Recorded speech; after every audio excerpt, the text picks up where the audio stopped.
نہ کوئی آپ سا ہوگا نہ کوئی آپ جیسا تھا، کوئی یوسف سے پوچھے مصطفیٰ کا حسن کیسا تھا، زمین و آسمان میں کوئی بھی مثال نہ ملی۔ پڑھے مولایا صلی وسلم دائما ابدا علی حبیبک خیر الخلق کلہم۔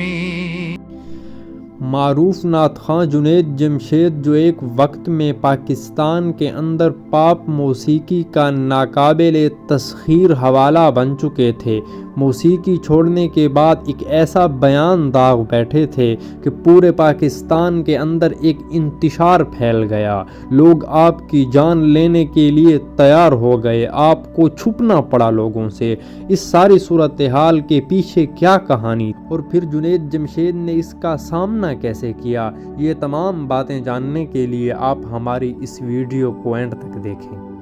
بزم سعد کی ویڈیو میں خوش آمدید۔ معروف سنگر اور نعت خواں جنید جمشید جن سے کون واقف نہیں، لاکھوں کروڑوں ان کے چاہنے والے ہیں، اور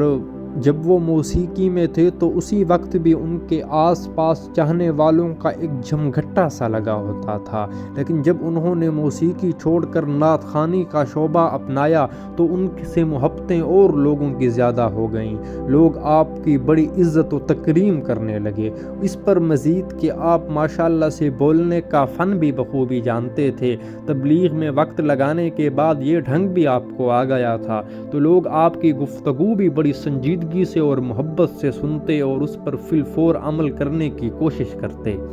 لیکن دوستو یہ ذکر ہے 2014 کا، جب جنید جمشید سے ایک براہ راست ویڈیو میں فیس بک پر لائیو جو اپنے چینل پر آپ کر رہے تھے، اسی میں ایک ایسی بات سرزد ہو گئی جو کہ نہیں ہونی چاہیے تھی۔ اسی بات نے جنید جمشید کی ساکھ کو جہاں متاثر کیا، وہاں اس پر مزید جو ہے جنید جمشید صاحب کے خلاف پورے ملک میں کیسز پر کیسز اور ایف آئی آر پر ایف آئی آر ہونے لگی، لوگ آپ کی جان لینے کے در پہ ہو گئے۔ وہ بات کیا تھی؟ وہ بات یہی تھی کہ آپ نے اپنے لائیو ویڈیو میں اپنی نادانی کی وجہ سے بھول چوک ہو گئی اور ایک ایسی بات کر دی جو کہ مسلمانوں کے جذبات سے متصادم تھی، مسلمانوں کے جذبات کو ٹھیس پہنچی، اور جو بھی اماں عائشہ سے محبت کرنے والے ہیں ان کے جذبات بہت ہی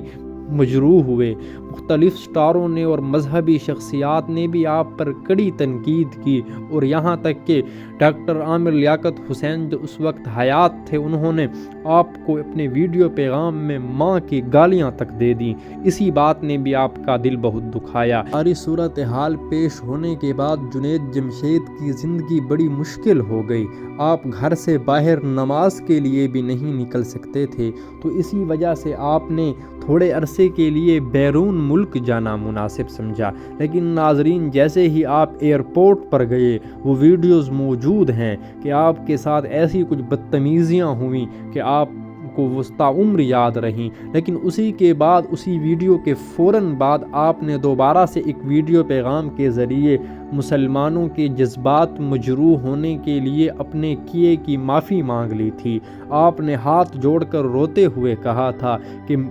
میری نادانی تھی، میری کم عقلی تھی، میری لا علمی تھی، جس کی وجہ سے یہ ساری بات ہوئی، اور میں جس کے بھی جذبات مجروح ہوئے ہیں ان سب سے معافی کا طالب ہوں، معذرت کا طالب ہوں۔ لیکن دوستو، جنید جمشید صاحب کی بات یہاں تک نہ رہی، جب آپ کا بیان آیا تو آپ کو جو عدالت ہے اس نے طلب کیا، اور آپ کے ساتھ علماء کرام کا بھی ایک وفد موجود تھا۔ علماء کرام سے جب پوچھا گیا کہ آپ لوگ کیا کہتے ہیں، جنید جمشید نے تو اپنا بیان واپس لے لیا ہے، اب اسے معافی ملنی چاہیے یا نہیں ملنی چاہیے، تو جو علماء کرام کا جواب تھا وہ کچھ یوں تھا کہ جنید جمشید نے جو باتیں کی ہیں، جنید جمشید کی جو لائیو ٹرانسمیشن میں باتیں سامنے آئی ہیں اور اس کے بعد جو وضاحت سامنے آئی ہے وہ کافی نہیں ہے کیونکہ یہ اسلامی جمہوریہ پاکستان ہے، اور اسلامی جمہوریہ پاکستان میں صرف اتنی بڑی گستاخی کے بعد معافی تلافی سے کام نہیں چلنے والا، بلکہ جو شرعی طور اطوار ہوں گے، طریقے ہوں گے، انہی کو بروئے کار لاتے ہوئے یہ سب باتیں ہوں گی۔ تو ناظرین، اسی کے بعد پھر مکمل قانونی چارہ جوئی ہوئی اور پھر جنید جمشید کو اللہ تعالیٰ نے سرخرو ٹھہرایا۔ لیکن ناظرین، اسی واقعے کے ساتھ ساتھ ایک اور بات بھی بتاتا چلوں۔ جنید جمشید کے بارے میں جب لوگ بڑی تنقید کر رہے تھے، گالیاں دے رہے تھے، تو اس وقت آپ کے ساتھ شان رمضان پروگرام ہوسٹ کرنے والے وسیم بادامی نے آپ سے کہا کہ جنید بھائی، آپ انہیں کیوں کچھ نہیں کہتے، آپ انہیں جواب کیوں نہیں دیتے، آپ انہیں جواب دیں یا آپ ہمیں اجازت دیں تاکہ ہم اپنا جواب جمع کر کے ان کی بولتی بند کر دیں۔ تو جنید جمشید نے کہا کہ نہیں وسیم، نہیں، جب تک یہ لوگ ہیں وہ باتیں کرتے رہیں، میں تو بس اتنا کر سکتا ہوں کہ جب یہ لوگ مجھے ملیں گے، میرے سامنے آئیں گے، تو میں ان سے اتنی محبت سے پیش آؤں گا کہ ان کے جو دل ہیں وہ نرم ہو جائیں گے، تمام لوگ ایک ہی صف میں کھڑے ہو جائیں گے۔ اللہ کا نبی کتنا خوش ہوگا اور وہ